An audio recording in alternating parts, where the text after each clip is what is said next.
Greetings, students. My name is James Garina, and I am a computer instructor here at UMA. We're going to talk about computers and technology to help you become increasingly ready for your courses and your future career. Let's get started. In this video, I'm going to give you an overview of your new class, CI1000, Introduction to Computers. In this overview, I'm going to talk about the different topics and themes in this class and what you can expect each week in terms of the assignments and other deliverables and the specific topics that we'll be talking about, and why I personally think that they are so important. These are all topics that will help you become digitally literate and ready for your future healthcare career. Digital literacy basically means that you're comfortable using technology, interacting with computers, opening and working with programs like Microsoft Word, and interacting with the different devices that you will come into contact with in your future careers. Along those lines, we'll also talk about the ebooks in this class, and that's a great example of the importance of being digitally literate in today's ever-changing world that's more and more reliant on technology. So, let's talk about how CI1000 is going to help you meet some of those goals, and the best way is to start by reviewing the syllabus. The best way to shape your thinking about any class that you take here at UMA or anywhere else is to look at the syllabus for that course. The syllabus is kind of like a roadmap or a great big overview of the course, and it gives you a general description of what you'll do in that class. The syllabus summary for CI1000 is here on the screen, and it gives you some specifics. It tells you in a nutshell everything you're going to do in this class. So you could pull up the syllabus and start to develop a timeline or a schedule for completing the tasks in that class on your very first day. And thus it gives you a lot of power and the ability to take control of your learning environment. So let's see what the syllabus says about CI1000. This is a class that's going to talk about computer operations and overall desktop techniques. We're going to cover topics that include computer technology, computer hardware and software, and how computers can be used to produce meaningful information. We're also going to get some focus on word processing, how technology and information resources, computer ethics, and internet security are important and ever-changing in this field. We'll also spend some time developing keyboarding skills and accuracy. This is important because you might find yourself in a situation where you're applying for a job, and as part of the employment screening, many employers are now including a typing test, similar to the ones we'll be working with here in CI1000. Let's dig a little deeper and talk about the course objectives. The objectives are a list of things that after having taken a class, you'll be able to say are true and that you are able to do.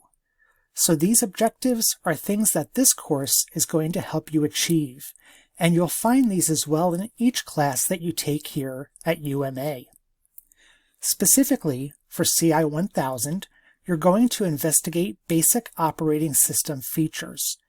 Operating systems are things like Microsoft Windows or iOS on a Mac computer.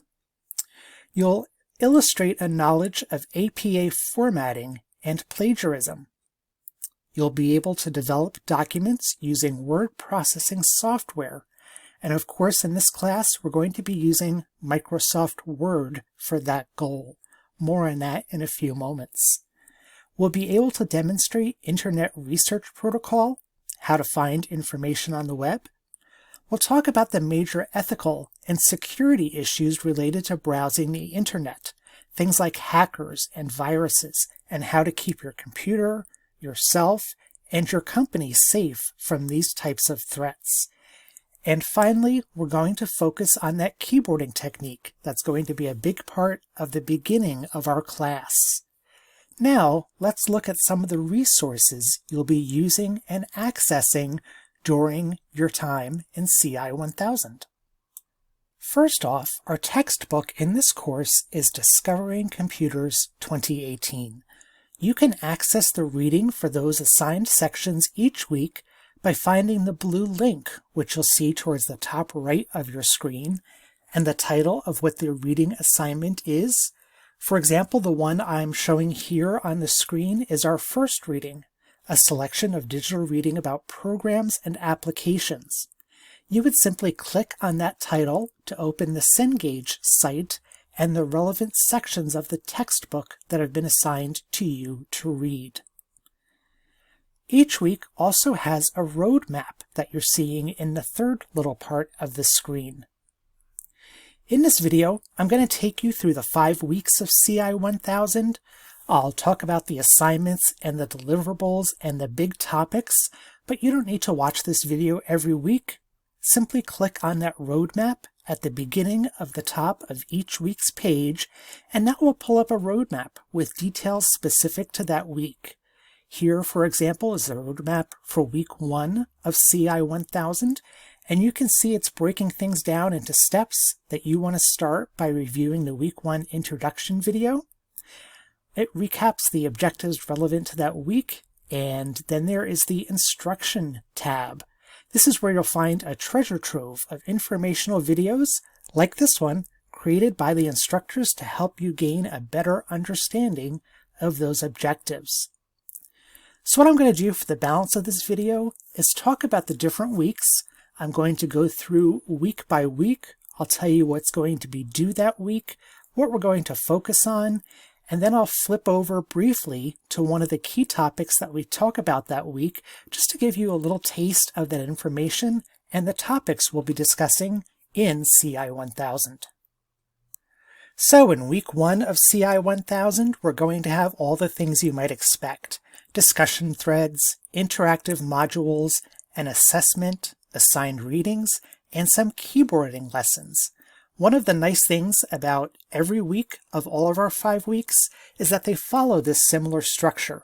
We're going to have this discussion thread where you want to make your first post by Wednesday, and then everything else will be due by Sunday.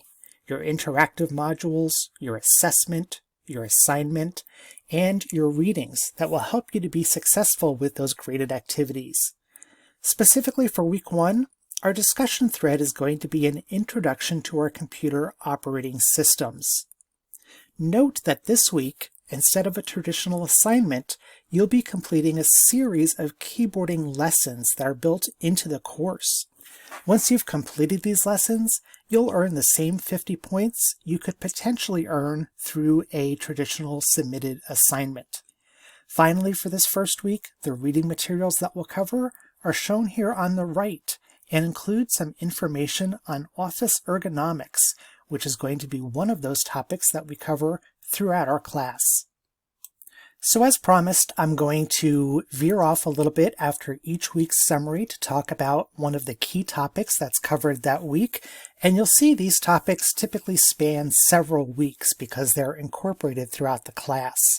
In our first week, we're introduced to the subject of ergonomics, which is the scientific study of human work.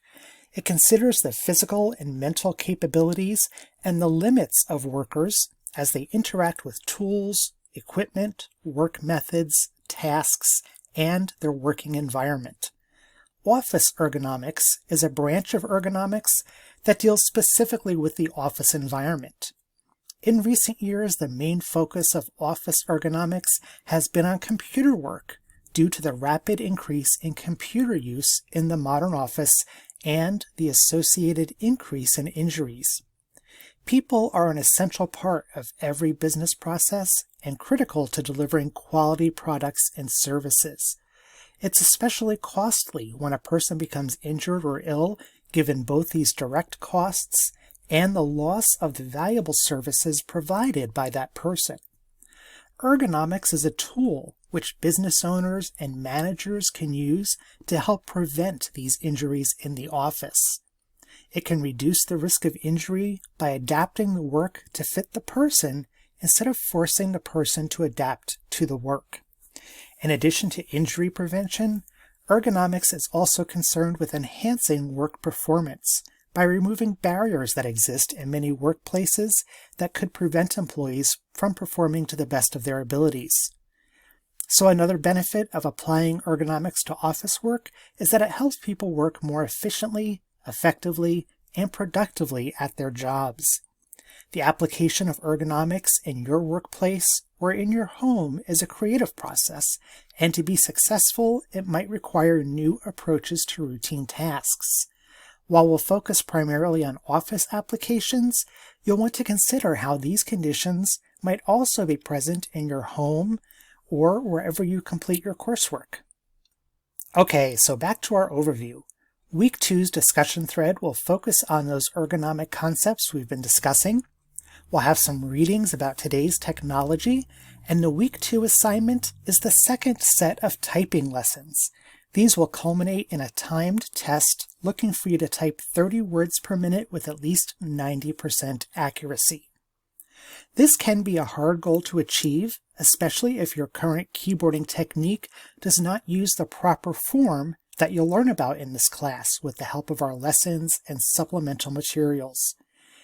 If you're somebody who already uses the home keys and is proficient at typing, these lessons may not be too challenging for you. But if you're somebody who currently uses the two-finger typing method, or if you tend to hunt and peck for the keys when you're typing, it may be more challenging for you, and it will take some time and practice. But keyboarding is such an essential skill. It's one of those transferable skills that your job may not specifically train you for, but they're going to expect you to come in with a certain level of expertise, skill, and ability in that area.